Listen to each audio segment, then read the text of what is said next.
The way I got into coding smart contracts was I went to the ETH Denver hackathon. I drank a gratuitous amount of energy drinks and I learned Solidity for like 30 hours straight. And then I kind of bumbled around building things and eventually landed myself a job. If I had to go back and do it all over again to become either a developer or a security researcher, this is the new path that I would take. This video can be thought of your roadmap to a successful security researcher or software engineer, especially in the blockchain space. Well, I must say, as an armchair warrior, that becoming a software developer or security researcher is futile with the future of DeepSeek and ChatGPT coming out. So if you wish to waste your time, proceed to keep listening. Oh my gosh, shut up. I have a video coming out very soon on how I think AI is going to affect the job market. The summary of that video is going to be that AI will be super helpful and it will just require you to learn more, which is fine. We should have people learn more. And yes, there's still going to be a lot of demand for highly talented developers and security researchers. Stay tuned for that video. Somebody on Codocs just won $250,000 in a 1 month long audit competition and several people won 40 grand. I know my company is hiring software engineers and auditors. Let's look at OpenAI. Why are they hiring software engineers? I don't know. And if you do want to become like one of these people who is doing very well in their careers and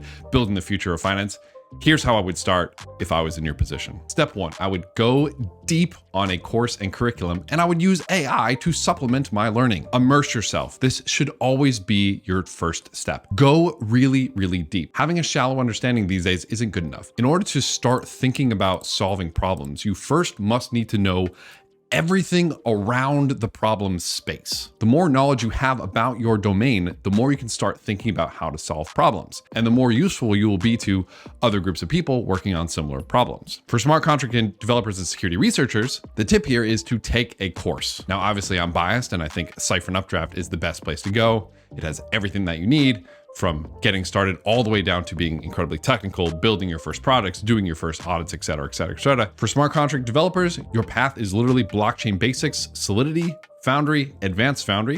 And if you want to be a security researcher, also add security and auditing.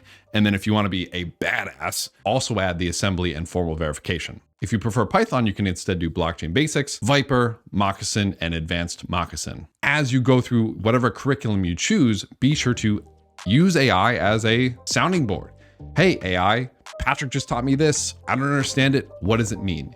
Deeply understand everything you're touching, everything you're doing. And then once you finish, move directly into phase 2, which is going to be build and apply your knowledge. If you want to become a software engineer, start building things. You need to prove to somebody else that you know what the hell you're talking about. You know what you're doing. And the only way to prove is to have a backlog of stuff where you can say, look what I did. I did X, I did Y, I did Z. If you want to become a software engineer, start either going to hackathons, building your own portfolio projects, or contributing to open source. Hackathons are great places to meet people in the industry. And oftentimes there are a lot of companies looking to hire people from these hackathons. When I worked at Chainlink Labs, we hired a ton of people who did well at hackathons because they showed that they were super invested in our technologies and they built some really cool stuff with our technology. Whenever you build something, either on your own or at a hackathon, add it to your GitHub, add it to your profile. As a hiring manager, I need proof that you have done and you know what you're doing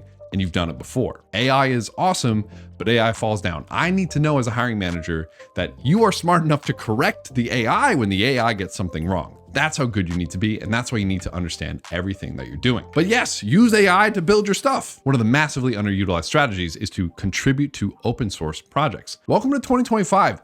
The majority of code is open source. Even DeepSeek, one of the most advanced AI models on the planet, is open source. You can run DeepSeek out of your apartment if you want right now. Open source wins, and people want to work with people who win. So if there's a lot of people ask me, hey Patrick, how can I contribute on open source? One of the best strategies is to go to GitHub repos that interest you. And remember, this is after you take a course, after you've done some fundamentals, and look for good first issue or help wanted. These are often issues that open source maintainers want to get to, but they don't have the time, or it's not that important, but it would be really nice if they had it in, but they have other higher priorities. And this is a great way for you to get in and you start working on the project. The most cracked developers in the industry are typically open source developers who have helped contribute to open source projects. And additionally, I know a ton of people who, same thing, they just started working on an open source project. The maintainer said, I'm gonna go off and do other things, and they get hired. Now, you shouldn't do this with the expectation that you're gonna get a job or the expectation you're gonna get a financial reward. Remember, this is open source. Oftentimes they're working on the tool out of the goodness of their heart themselves. But this is your opportunity to get even more skills, get even more experience under your belt to contribute. Find an issue, make a pull request, interact with the maintainer. And if you don't get a response, don't worry about it. Just say, hey, I tried, I got the experience, and go to a different repo. Go try contributing someplace else. Keep trying. With all these methodologies, hackathon, competitive audit, contribute to open source, you will probably fail. You will probably do pretty terrible your first few of them. And that's actually a good sign that you're not ready to be hired yet.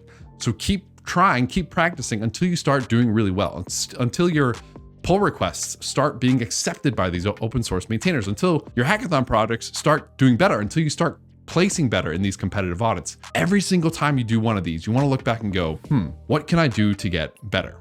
How can I get my pull request accepted? How can I do better in this competitive audit? Or how can I place better in my next hackathon? Now, for security researchers, I actually think your path is the most straightforward it's ever been, especially in the blockchain space. After you take a course, I highly recommend the security and auditing course on Cypher and Updraft, which will teach you all the things you need to know about when it comes to auditing smart contracts. You immediately jump into the competitive audit scene. If you perform well in a couple of competitive audits, you're going to have job offers very soon. Or you can keep freelancing. There's a lot of bug bounty platforms as well, like Immunify, that can help you too. And especially for competitive auditors who want to get a full-time career, well, the Cypher and Codocs platform just launched an Eagles program where the top competitive auditors on the platform will actually get invited to private audits as well. So they'll have a chance to get more recurring revenue for doing security work, which is pretty dang exciting. So perform well on Codocs, you will get more opportunities to continue getting money and continue doing security. If you're not interested in the competitive audit scene, you can also do bug hunting. Now, I would argue for junior people, this is a little bit tougher to get started there because it can get a little competitive. I would highly recommend you start with competitive auditing though, because there's a pool of money, and at the end of the competitive audit, they're going to give it out. Now, once you do these steps, you're pretty much in the mix, right? The next hardest part is going to be actually getting a job, getting in front of the right people.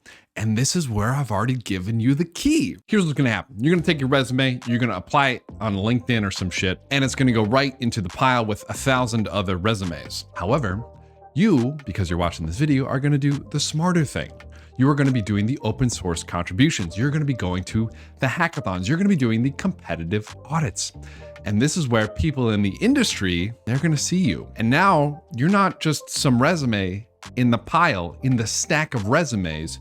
You're, I know that person. They placed 6th in the competitive audit on Codocs. Oh yeah, they were the runner-up in the ETH Global Hackathon. Oh yeah, they keep making amazing pull requests to my open source project. That is how you're gonna set yourself aside. And that's how I wish I had done it way back in the day. Just embrace it. You're looking for the shortcuts to the top of the pile, because the pile's pretty big. When I first got into tech, my shortcut to get to the top of the pile was the night shift. I applied to so many jobs that told me to kick rocks, and there was one job that said, we're looking for some loser who's willing to clock into work at 11 p.m. and clock out of work at 9 a.m. And I was like, me. And I got the job because nobody else wanted to do it. So you're looking to do things that nobody else wants to do. You're looking to do hard things that nobody else can do. But that's the roadmap. And once you get to this final step, you're gonna apply to jobs and then go build projects, compete in hackathons, then apply, then build, then apply, then build, and then just keep going back and forth. And eventually you'll get good enough where you will land a job. So if I had to redo this all again, that's what I would do. I would go to Cypher and Updraft. I would take a course, I would do a couple of hackathons, and then I would go right to competitive audits. And for those of you DevRels who are watching this, I would make videos and write blogs along the way. And that's it. And I saved this for last, but really the first thing you should do is write down why you want to do this. Because when things get hard, when things get tough, you should have as many reasons as possible why you should keep pushing. Because even though I think the path is straightforward these days, that doesn't mean it's necessarily easy. I want to work with people who like getting tough and doing tough things. And so do a lot of other people in this industry. So how willing are you to do hard things? Because if you really want it, it will get tough. So I saved this for last because a lot of people don't care about this, but this is the same thing that I did when I first got into tech, was I sat down and I wrote exactly what I wanted and exactly how I was going to get there. The way I wrote how I was going to get there was stupid and wrong. And the way I'm telling you now is much better, but write down why. Why do you want to get into this? You want to have a better life. You want to drive a better car. You want to provide for your family. You want to just make a lot of money. I don't care. Be honest with yourself. Unless you want to launch a meme coin, in which case you can take your list of reasons and shove it up your